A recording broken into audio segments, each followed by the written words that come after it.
AP ముఖ్యమంత్రి చంద్రబాబు అమరావతిలోని వెలగపూడిలో కొత్త ఇంటి నిర్మాణానికి భూమి పూజ చేశారు. ఇవాళ ఉదయం 8:51 భూమి పూజని నిర్వహించారు. ఈ కార్యక్రమంలో సీఎం చంద్రబాబు దంపతులు, మంత్రి నారా లోకేష్, బ్రాహ్మణి, దేవాంశ్ తదితరులు పాల్గొన్నారు. సచివాలయం వెనకాల E6 రహదారి పక్కనే ఇంటి నిర్మాణాన్ని చేపట్టనున్నారు. త్వరగా పనులు పూర్తి చేసి ఏడాదిలోపే గృహప్రవేశం చేయాలని ప్లాన్ చేస్తున్నారు. శంకుస్థాపన కూడా పూర్తి కావడంతో పనులు వేగవంతం చేయనున్నారు.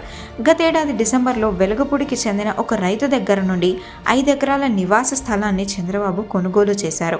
అక్కడే ఇల్లుని కట్టుకోనున్నారు.